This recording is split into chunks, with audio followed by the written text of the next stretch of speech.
Frank, tell us a little bit about yourself. Okay. Well, I'll tell you about myself, I guess, as I'm reading. Might be the best way to do this. I just was a teacher for 43 years, and truthfully, and one of the things being a teacher for 43 years that I've did a lot of thinking about and do a lot of thinking about is the whole idea of memory. And I've picked a couple of poems that deal with memory, and as I read these poems I can sort of tell you a few more things as well. So this first one is called Memory. Today the sun broke. The juncos came back, one in the red maple hops, branch to branch, while my daughters watched the high, thin laughter of old cartoons. At work, the swallows have returned, rattling air with rapid beeps and dives, motes of heat too quick for shadows. These are one kind of memory. Like the map, the great blue swims each year, or the paths moon flies from night to morning. These are the big memory that pops the Messiah from the crowd every 1,000 years or so, or drowns the dinosaur in the dust of a pre-nuclear winter. My father remembers not buying me a new bike after a childhood accident. I remember my newspaper manager's ink-bruised face close to mine, the stink of his stale cigar, and a wail spilling from the ambulance like blood. And bent over a shot and beer, the driver, a retired cop, forgets but wants to know the score flickering above the bar as the bartender wipes dust from a row of unopened bottles. A black man, his name covered by dirt, rises from the bass path, claps, and the jukebox skips a beat so skillfully no one notices anything is missing. These are another kind, what we create as the air eats our lungs, food for dreams, images for the soul to rise to and snap like insects from the passing waters. Today the sun broke. My mother sits with a basket of family pictures in her lap, a nest of exiled memories, her mind an unbroken shell holding only its last breath. We hand her our newest born, and her body remembers how to rock to ease a child's cry. Her rhythm, the heart I hold inside me, its blood chants through her nodding head, like a prayer that's lost its words, a wind that moves nothing.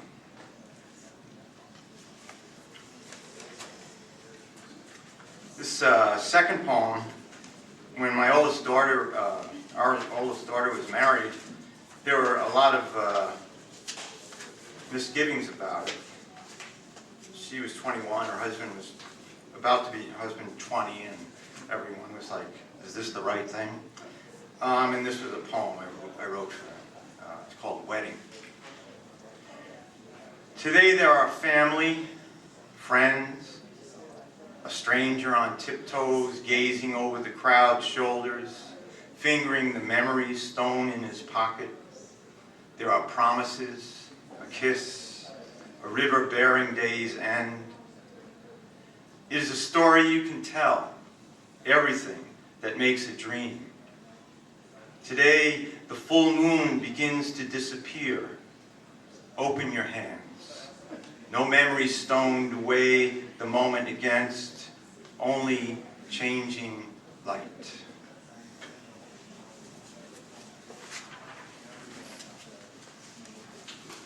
I grew up in New York City, in an area called Flushing, and it was an area where a lot of people, my father was born in 1909, and he grew up in a more urban part of New York, and finally in the early 1950s he bought a house. And so the neighborhood I lived in, and the neighborhood in New York, your neighborhood is like your block, was one where many of the people that were moving there had come from that kind of background and from a very urban background, and they kind of brought their urban way of life to this neighborhood. And so there was a lot of activity in the street and whatnot. And about 2 years ago, I went back. I hadn't been there in 30 years, and I went there with my wife one spring night, and we drove up the street, and it was a different place. And this is just a poem called Gentrified. No one on the street. No Jimmy Murphy playing with fire behind Gregory's garage. No silent James McGrath rocking insistently on the porch outside his bedroom lined with shells of National Geographics. No pompadour Eddie Hoppy trying to seduce my sister by the mulberry bush. No Julianne Fenchak whispering to Rosemary Lawrence on the stoop across the street, book bag at her feet, long hair burning. No vigilant Virgin Mary in the grotto in the Quinn's front yard. No coal man blackening the Wiley's bin. No rag man leading his horse cart mournfully crying, rags, rags. No bread man knocking at the front door. No Charles on wheels trolling with his black truck of fruits and vegetables. No milkman delivering 2 quarts, each topped with an inch of cream to the milk box on the kitchen steps. No knife man sparking the family's knives on his spinning stone. No ice cream man jangling his Eucharistic bells. Children crowding the street to receive his communion of Dixie cup and creamsicle. No punch ball game, the asphalt chalk with bases of foul and home run lines. No Raboni brothers, no Sclafanis, no Paulie Hoppy, no Tommy Finch. No radios chanting off the innings of Yankees, Giants, my beloved Dodgers. No Ernie B-Man and my father, beer in hand, steaming clams on the cinder block barbecue built to span exactly the property line between them. No twilight settling on the tarred pavement, scarred lawns. No hide and seek, no Ollie Ollie Humphrey, no punk smoke to ward off summer's first mosquitoes. No late night whispers under blue streetlight, no secret whistle to call me down from my midnight bedroom window to sit on the curb and listen. No one on this street, only immaculate lawns, sculpted bushes, each house magazine perfect post a small, quiet sign, a polite petition that the city of New York declare its landscape forever historic.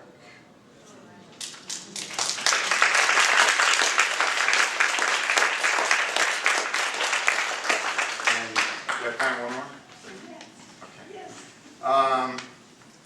One of the things that's influenced my writing since I started writing has been music, and particularly jazz music.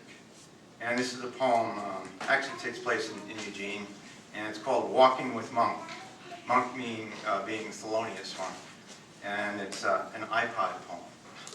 So I like to take walks, and a number of years ago, my wife, in collusion with my daughter, bought me an iPod, and I said, oh, what do I want an iPod for? And then I filled it up with music, and I started taking it on my walks, and now I know why I wanted an iPod, but I didn't know it. I'm walking with Monk this morning, along the Amazon Creek, still roiling with last week's late fallen snow.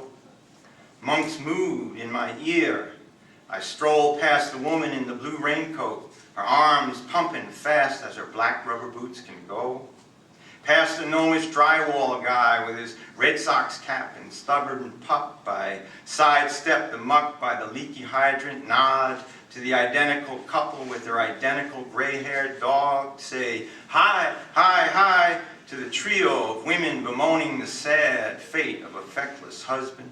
Good morning to the Kenyan runner I read about in yesterday's news. I smile as Monk and Train wow a wigged-out crowd in Carnegie Hall with Nutty, the two hitting all the wrong notes in just the right way. Then Monk goes solo It don't mean a thing if it ain't got that swing. I swerve around a woman waving hands like clouds who stands on one foot as monk sways one note to another in Mysterioso, till the sax man grabs the lead, blows blue as breeze-blown field of wild camas. The crows rise from black as moonless sky round midnight. I'm walking with Monk this morning, past the brilliant corners, then down the aisle of the Church of the Rising Sun. I hear him call, "Abide with me." I respond, "Amen." Hit the crest of one last hill and drink this all in, straight, no chaser. Thank you. All right. Thank you. Thank you very much. That's Frank Rossini. Thank you, Frank. Okay, we were going to break, but I think we will. I think we'll take a short break, like just 5 minutes. 5 minutes. Then we'll go right into our open mic. Anybody or people who signed up can read. Okay, thank you. Okay, everybody, if we can come and have a seat now, we're going to enter into what I think is one of the most fun parts of this. Have we had a good time? I think there's some awesome talent in this town, I'll tell you. I'm amazed by it, and I'm so delighted to be here. So, and thank you all for coming. We know there's like 80,000 gazillion things going on in town right now, so we appreciate the fact that you're here. Okay, we're going to get started now with the open mic reading. And what I want to let you know is that if you want to get up and look around at the pictures and things here or get anything else, that's fine. Just, let's all be quiet and help our fellow nervous people through the next part of it. And now, also, extremely important, we need everybody to limit your time to a maximum of 3 minutes. That's like everything that comes out of your mouth, from your introduction of yourself to the time that you say thank you. So you have 3 minutes each on this, and then we can get through the whole list. And if we have time at the end, we can read more poems, okay? But we have about 15 people on the list right now, so we're going to be cutting close on time, but who knows? We might get all the way through it. So, and you're not obligated to take more than, the whole full 3 minutes, okay? So, the first few people coming up today are from our great workshop last week, and I think we had fun. I think people worked really hard, and now you're going to hear some of what they wrote last week. And so we're going to start with Cameron Parker. Cameron?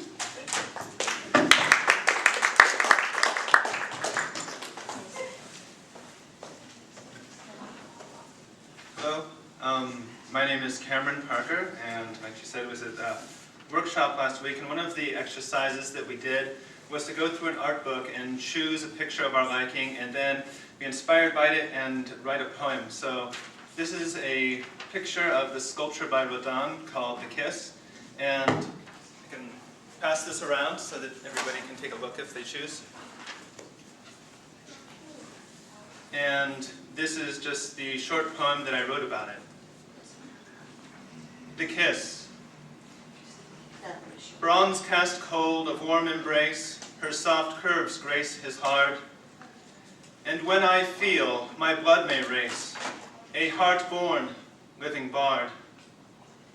The master's hand of muscle craft, a ruler of his land, infusing old to fulfill life, to sing one's life is bold. And blooming bliss inspires youth, the sculptor's muse, the kiss.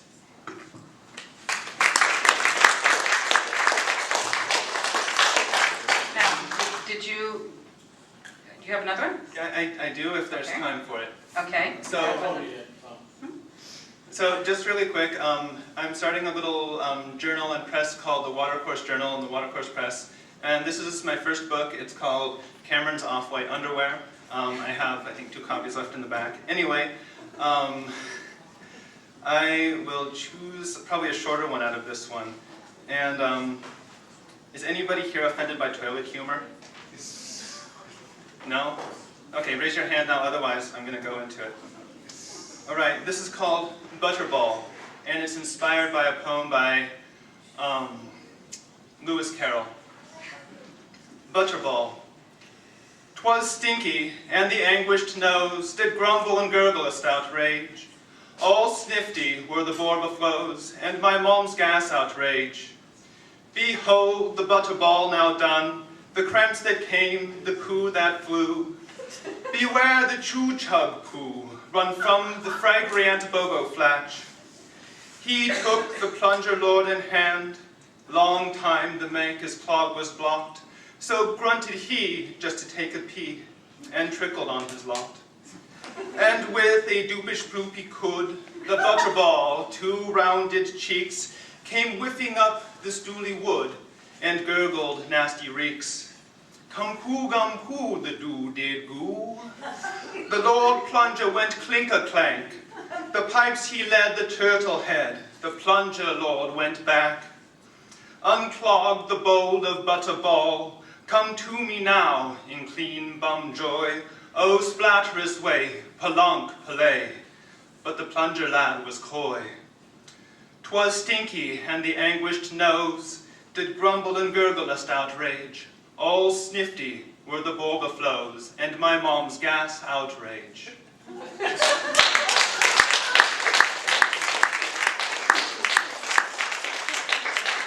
wish you'd written that one in class. It took a little while to do that. And if there are any writers, just one last note, if there are any writers who want to submit anything, I am looking for work, and I would be happy to talk to you after. Okay. So, thank you again. Cameron will be here at the end, so thank you again, Cameron.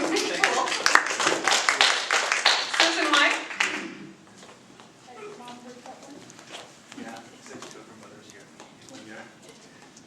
Hello, my name is Susan White, and I was in the workshop last Saturday. I haven't written in a long, long time, so it was very refreshing to come and learn from these wonderful teachers and be re-inspired to write again. So I feel like I've got some new inspiration, so I'm very excited about that. So thank you to Stephen and to, I forgot your name. Michelle, thank you so much. I really appreciate it.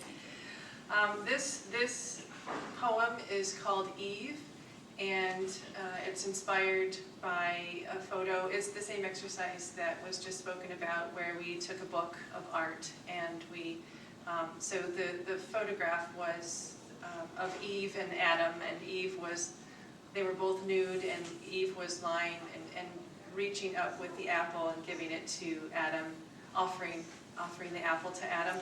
And also, I thought about it later, and I realized that it's also inspired by a bumper sticker that I have seen in Eugene. I don't know if anybody has seen it, but it says Eve was framed. And I remember seeing that for the first time and saying, yeah, I agree. So this is my poem, Eve. Eve, revered fable of dire implication to women, hungry helpmate to Adam, who selflessly offered the apple, accused and framed, condemned by misogynistic men in heavy, dusty robes. She is the reason for pain in childbirth, inequality for women, setting a burning precedent of male blaming, projecting. She is forever condemned, Eve, the ultimate scapegoat. And we carry her burden when we continue to accept less than we deserve, to sacrifice for the hungry and blind men with insatiable appetites who don't see us. Lovely Eve, you are my way shower. You lead me through the leaves and the branches of my misrooted tree, where I could not build my nest. Thank you.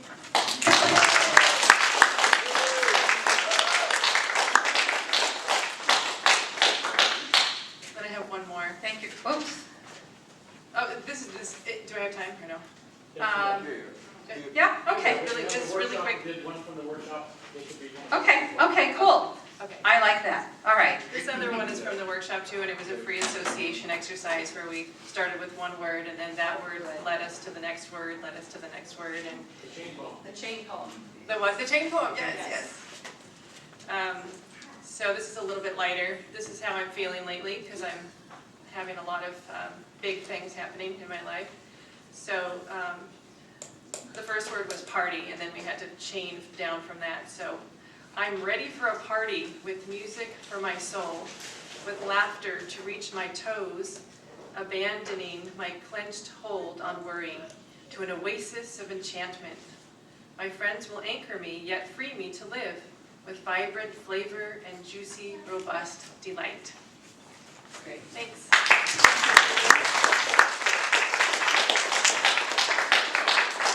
Okay, next up is Brian Hyta, and Brian is in the workshop also.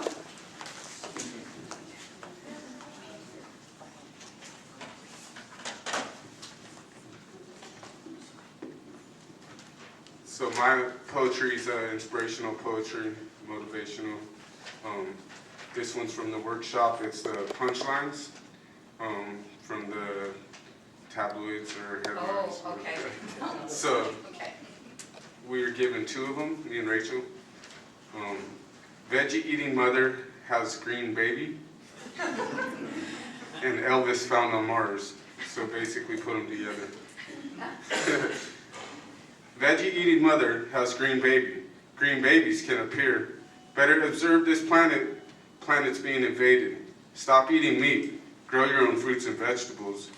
Be careful where you plant your seeds. Stars falling, aliens dropping down. Planet spinning, music will always go on. Ain't nothing but a hound dog at Heartbreak Hotel. Planet Earth, Elvis found on Mars. Thank you. Okay, Howard Faulk. I was going to read a couple of Oh, mine. I'm sorry, I jumped ahead. It's okay. One, Brian. One. Okay. So we'll do, real quick, we'll do travel. Travel. So many ways, a lot of days. How far can you travel? Ride a bike, walk on foot, go on a plane, or take a train. Travel and see the ocean, mountain, deserts, and the cities. Travel around the world, across the 7 seas. Be all you can be. It's one big army, protect and serve. Smoke herb, travel. Take time and check it out. Places, learn some history. See what happens. Explore the real world. Try not to miss out. Travel, get out. Go see America, the beauty.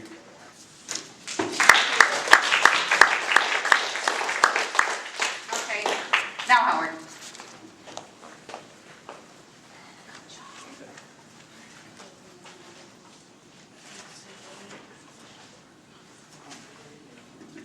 I'm Howard. I'm going to do my best to sing these. First one is about people who for some reason think they might need to overload on lots of protein. Oh, holy cow, consumers are complaining. Ranchers don't avoid injecting those steroids. Oh, holy cow, USDA's abstaining. The chefs tenderize meats, pounding with size 10 cleats. USDA choice seems appetizing. The ribeye steak just right for advertising. Oh, holy cow, where is Ralph Nader now? All of us will become vegetarians.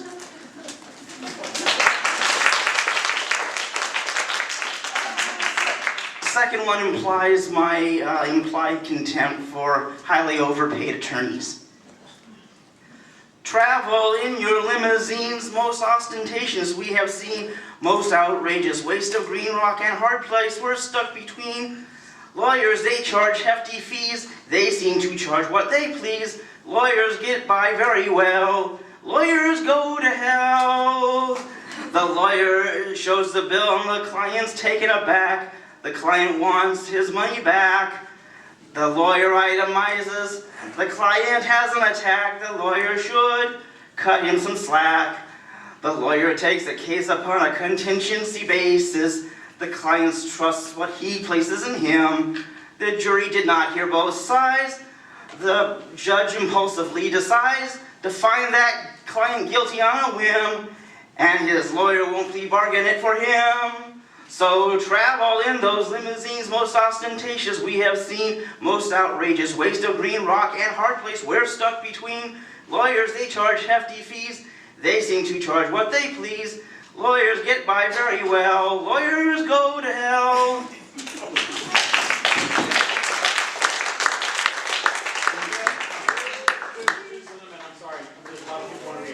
If we have some more time at the end, Howard, we'll let you read the next one. If there's time at the end, you can get up again. Okay? Yeah. Thank you. Thank you so much. Okay, next up is Bruce Sedgwick. He also acts in No Shame Theater. Pardon? He also acts in amateur No Shame Theater. Ah. Well, I have to say, those are very interesting poem songs. Loved it. Thank you. This is a broad spread here. I'm glad to see that there is a union of singing and verse, because I'm a singer and write lyrics as well. But I've always felt as though the meter lends itself to word, and word sometimes can lend itself well to meter. This poem actually was inspired by hearing America the Beautiful, the hymn tune, the national hymn tune. I think it's Oh Beautiful for Gracious Skies is the actual title to the song. So I'd entreat you to hear that song as the background for the lyric.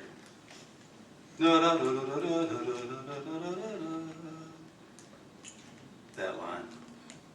America 911. Oh, beautiful for spacious skies, God shed his grace on thee. That grace bespoke of cluster bombs that know no bounds to destructivity. They visit peace with shock and awe, like lightning as like a god. With callous hands they strike the deadly slap of thunder roll. O beautiful America, for amber waves of grain, your virtue is our command. Your grace as molten steel that rains your grace from sea to shining sea.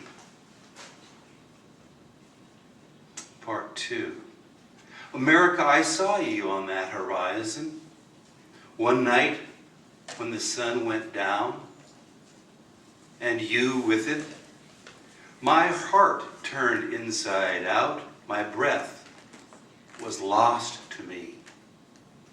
All the seas were mightier than you, but you had the thought, it was the other way, that you were more terrible than the swells that broke upon your shores, singing America the Beautiful, centuries past. You did not know a terrible storm was also blowing you off the edge, dashing your brilliance one last time against that scrim of darkness, the fatal, final sunset. Last night as you went down to dusk, slipping off the edge, I heard the cry of millions whose dreams shipwrecked also at that sunset. We saw you and caught one last glimpse, crying, "Oh, America, the Beautiful."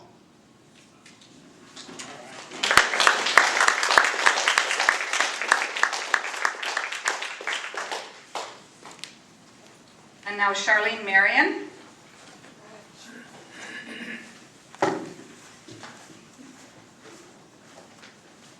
And then Joann Reid, you will be following Charlene. Okay. My name's Charlene. I write historical fictions and books, and so 6 months, 100,000 words, no problem. Concise poetry, it's like nerves up here. My unpublished book, Narrative Raven's Nest, contains 2 poems and tells the story of Lily Eelbasket, who was captured as a slave by Cunning Raven, a scheming mystical bird god of the totem pole clans of southeast Alaska. Once a captive, Leela wove and danced her way to freedom and become a chief wife. Her husband, Kingfisher and Raven, betrayed her and traded her back into slavery. This poem was born out of Leela's pain and revenge seeking.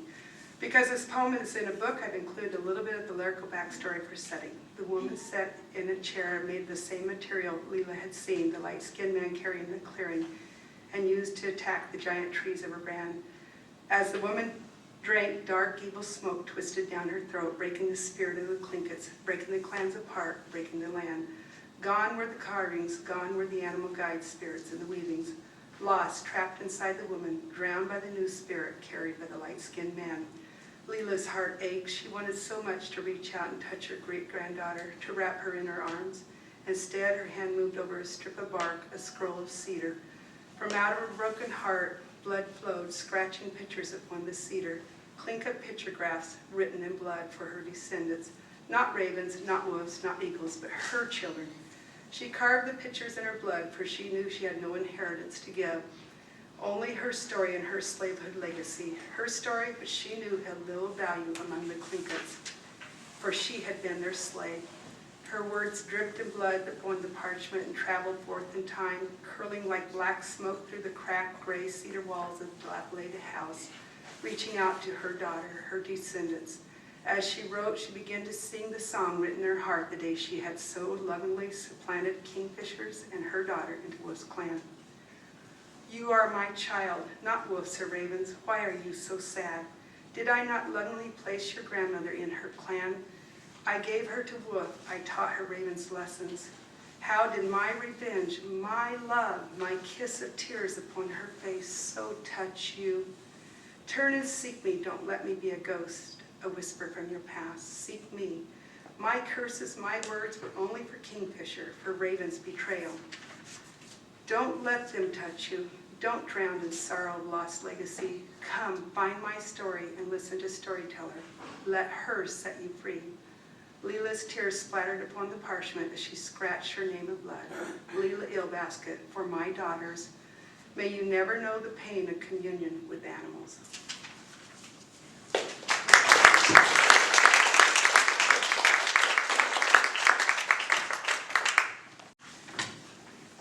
And Gus, you're going to be up after Joann.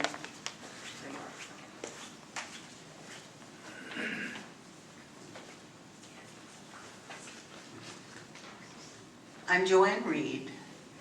I came late to writing. I didn't start writing until I was 69. I've had no formal education as far as writing poetry, so consequently, I'm free to play. What I write is emotion. I have 3 small poems. The first one is called Reflex. Yes, we can make war, maim and kill children in the name of God and country. Yes, we can train our young to violence as the way to survive in a world of tooth and claw that we have made. Yes, we can crawl back again into the slime. It's much more familiar than making peace.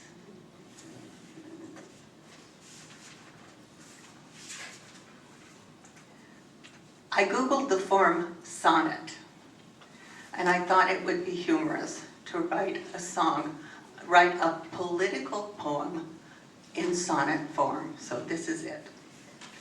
A Song of the Spinners. This complex world in which we live is tough enough to try to figure out. Why do we need spin pundits glad to give their rationale of what it's all about? Each day we strive to keep on top of things beyond our scope of vision and our kin. We try and fail to follow up the strings of who and what and why and how and when. We find at least a dozen points of view distorted by a fog of spin and pitch. What to ignore and what of it is true, we strive to sort out which of it is which. This glut of spinning, make it go away, and maybe we can see the light of day.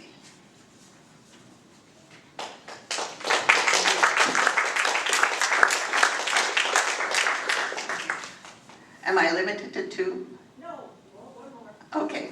Oh, I'm sorry. She's my friend.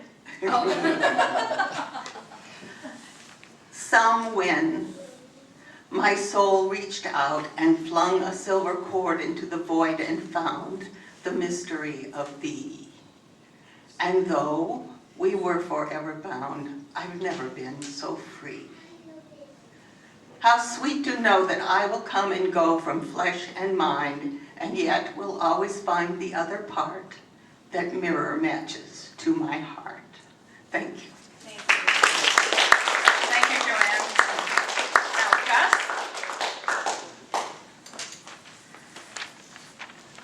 Is this a poem from the workshop, or is this a different poem? This is original, and I'm Pull the microphone up to you. Okay. Is that in range? No.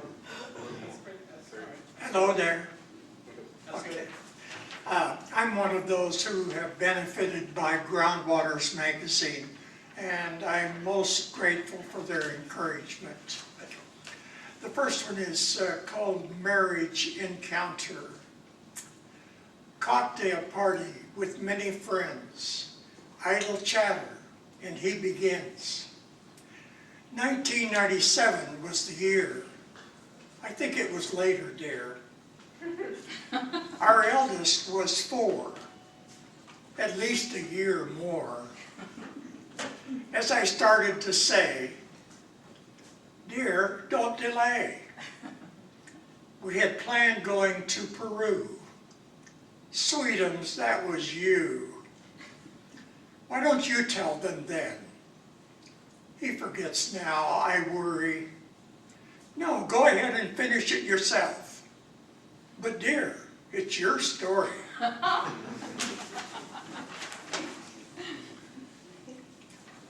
The second one is in recognition of my seniority. It's called Aging. I shall get old one day, but not yet. A future year. Calendars do lie. Perhaps when I no longer thrill to beautiful music, when I can, or the warmth in the morning sunshine doesn't hurry me to seed catalogs, or I don't find fresh meaning in oft-read books. When I can ignore a butterfly's beauty or grass glistening with the morning's dew. When summer's breezes drift past and I can dismiss the scent of clover. For 1,000 daffodils blossom. They're yellow, not bright enough to attract my eye. The crack of bat on ball does not enthuse to another season. America's game. There will be time then to be old, to allow aching bones and dimming eyes to say, enough already, to groan defeat. Perhaps, but not yet. I've much to do. Thank you, thank you. Therese Maddox. And then Ben, you'll be up after Teresa, and Barbara, you'll be up after Ben. Hold on 1 second. Okay, I just want to say that we're supposed to quit at 5. There's 8 people left on the list to read, so I think we can go a few minutes over. If you just try and strictly hold it to 3 minutes or under each, we should be fine, okay? Thank you so much. Thank you. I didn't, thankfully, I wasn't the timekeeper, hooray! But now I have to, okay, thank you. Okay, this is called Might I Ask. Here I am standing in this huge open field. I have a speech I really want to reveal. The mic is my weapon, my tongue speak no shame. The audience stands before me, the words I will explain. So the story goes like this. I ask you to lend me your ear so you won't miss. It won't take long to share. You're free to leave or stay, just be aware. Can you hear me clearly? I need your attention. I remove my mask. Can you handle the truth? This I might ask. I met this person the other day. I tried to open my heart. I had a word of wisdom, but the receiver would soon depart. But it's okay, my friends. As I was led to another, I had something important to ask, so the next would be my mother. As she gave me her attention, she asked, "What's going on with you?" I told her in a soft manner, my message need to get through. Now trust me, my friends, I never moved my feet. I'm still holding the mic, trying to represent for me. Does anyone have issues that plague on you of today? If you had a chance to let your guard down and say, I never left you, I need you back, the call is a telephone away. Don't miss the opportunity to rekindle what you lost. Don't let this go in vain. You might pay the cost. Do you love yourself? Some people look around. Can you look in the mirror and stand really strong? Can you give to strangers that has nothing in hand? These questions I ask. Can you understand? Now turn to your neighbor and come out of your zone. We all must live together. Can we all just get along? Thank you, Teresa. Ben Bingham, front and center, please.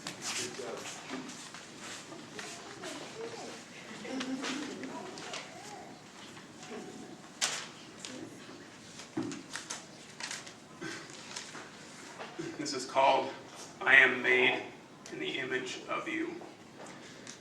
White t-shirt, blue denim jeans, white Caucasian skin, brown semi-long hair, Hollywood face, unshaven look. Who do you see when you look at me? Do you see me?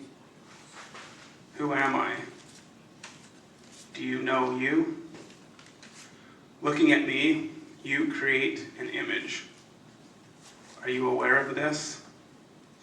Looking at you, I am doing it too. Creating an image of you. Do I know you? Do you know if I can see you? Clearly. Or do we go through life having conversations with reflections? These images, faces, people we've created an idea of in our minds about who they are and how they should act, respond. I do this too. How aware are you that you are, just like me, seeing someone and creating an image about that someone? Or is it a no one? A someone is a no one if no one sees them. This creates violence. We create violence. When we don't see who we are seeing, what we are doing, we create images. When we don't see each other, we create violence. How aware of you are you? Do you know what you are creating? How you are seeing? Who am I to speak to you this way? Do I see you? My reflection of myself in you? Am I aware of the way I see you or the ways that I don't? What is my own self-awareness of my self-creation of you. The way I view you, that is how I create you. I can see you looking at me. I am aware that you are creating an image of me, and I am creating an image of you. Peel off my mask, take away my Hollywood face. I don't need it. It is not my creation. Lay beside me. Close your eyes. Take a deep breath. Relax. Fall asleep with me. I am in this with you all the way to the very end. Sleep with me. Dream. And in that world, I will show you who I am.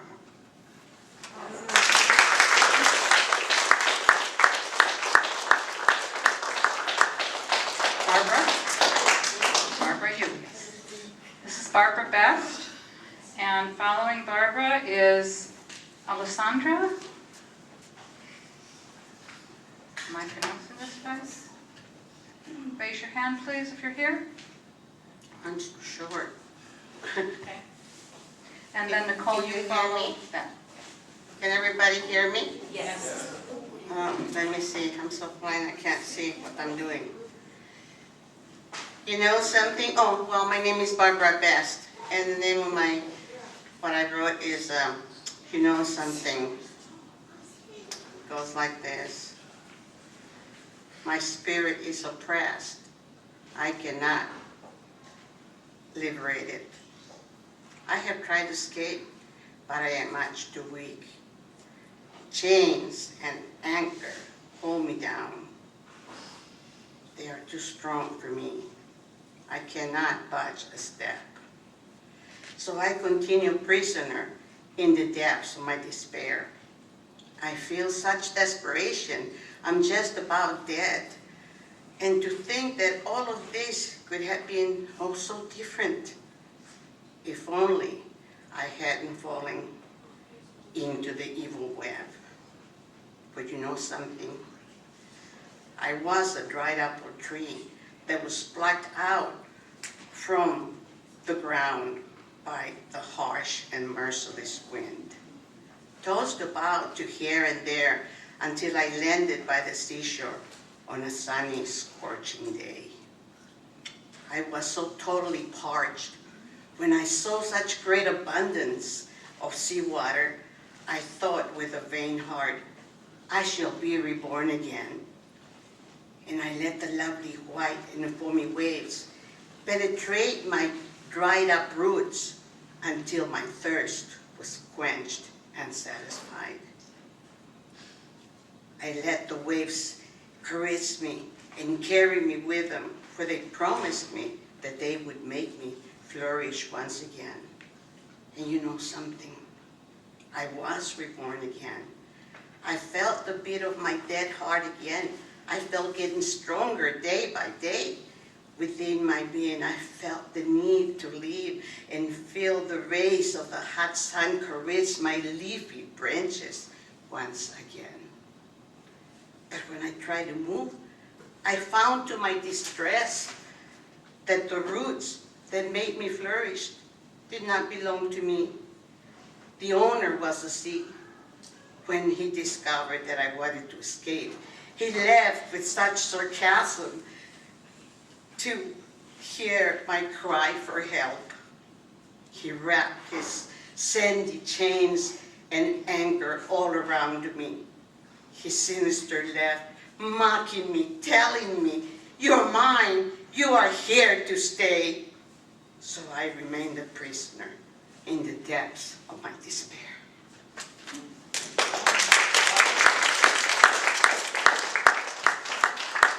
Barbara was in our workshop also. Okay, Alessandra Teixeira? Am I pronounced? Anybody here with a name that resembles that? Okay, okay. Nicole Taylor. And Karen Wickem. Is that right? Okay, Karen, you're after Nicole.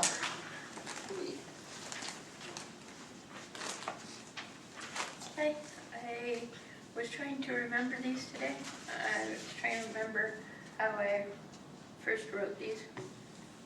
Jigsaw pieces in a box, chicken pieces in a burger, 3 ladies in a cafe at lunch. And there was more to it about family questions. On a precipice, long brown locks, as Mom and I work on a cliff. Writer's right to forget, says philosophized Mom. From Michelle's magnets, friend Michelle, another friend Michelle. Enjoy green water, dive. Thank you. Karen? And I'm not sure I pronounced that correctly because I'm reading your handwriting. That's difficult. So give us your full name, please. Yes. And after Karen, the last 2 on our list are Brian Salisbury and Ronald Harvey. Okay. My name is Karen Wickem. Oh, you got it right. Okay. You did. I have great gratitude for Groundwaters, and I just started writing when I started going a couple years ago to the writers group in Bonita. So I've got 2 in here, but I'm only going to read 1 in this month. Groundwaters comes out quarterly, and they give you a theme that you don't have to write about that, but it inspires me. So the groundwater theme for this particular issue, summer 2012, was grace. So, faces of grace. She slides across the room with light and lilting step. They call her graceful. The flowers elegantly arranged grace their table. A toast to the wedding couple declared. Silver bowl of vintage wine ceremoniously passed. A grace cup. He studies red-inked A plus atop assumed failed exam. Surprised, relieved, he pronounces it grace. Unlike most nights, tonight the little ones will sleep with full tummies. Wearing happy smiles, they all bow their heads. Father says grace. Mail delivery, notice from the sheriff. The school bus stopped, red light flashing, but you did not. No ticketing closed. Amazed by grace. Inexplicably, my ordinary world bursts with extraordinary vibrant color, beauty, lasting days, weeks, months. Clergy pronounces, you're in a state of grace. Unknown friend paid his bail, fiercely afraid, not now free to go. Unmerited favor, grace. Doctor told them they would never have children, but her labor was excruciatingly hard and long.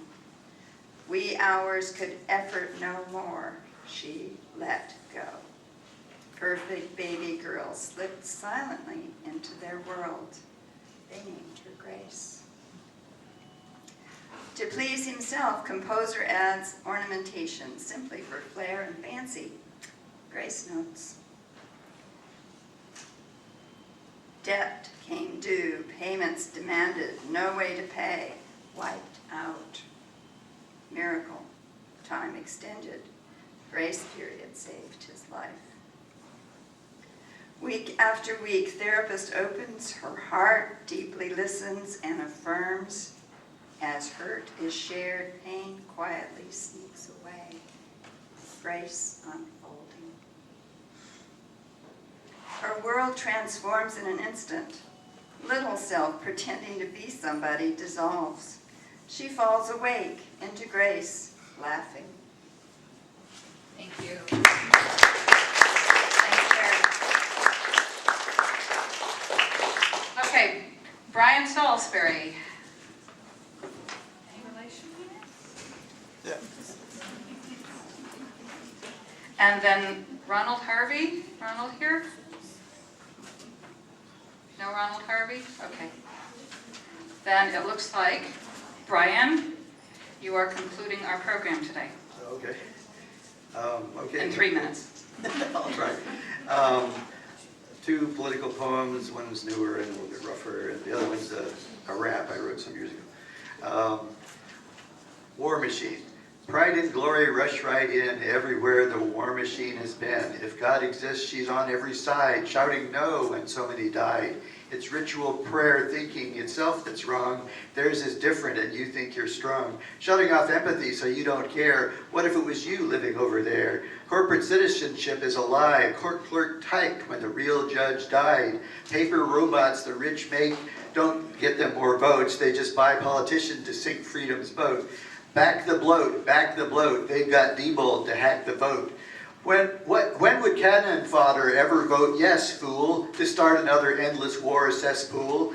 Freud would ask you why you worry about your guns, yet vote for patriot actors who'll scan all you've done. It's backdoor registration, but you think it's just great. They record all the calls and purchases while they pander to your hate. You claim to be religious, but you would torture Christ. They can disappear anyone, but they seem to pay your price. You think your side is winning, but you're next on Gitmo's list. Your fascists say you're stupid, but you're somehow not pissed.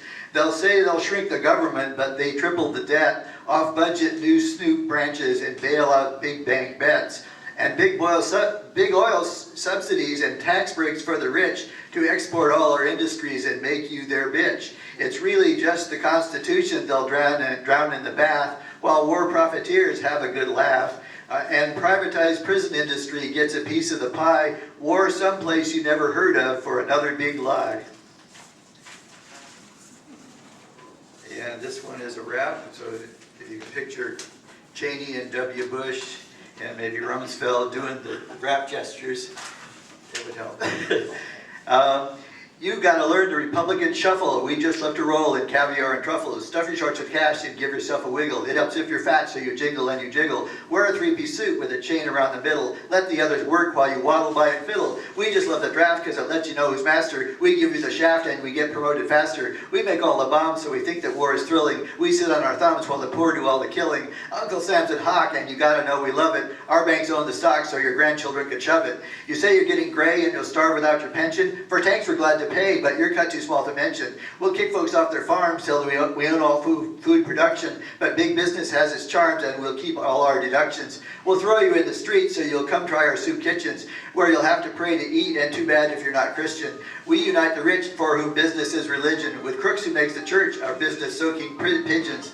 Our church is packed for hacks who oppose the Constitution. It's all exempt from tax with no cap on contributions. We'd force you kids to pray because our scam is such a honey. They'll buy our talk shows hate and send us lots of money. We'll strip mine all the parks and our EPA won't blow it. We'll fill them in with waste and the mutants will not know it. We stopped ERA because our chicks are into leather. We beat them every day, that's how we stay together. Our mansions are all spacious and our cars are hotsy-totsy, but we are closet racists with the ethics of the Nazis.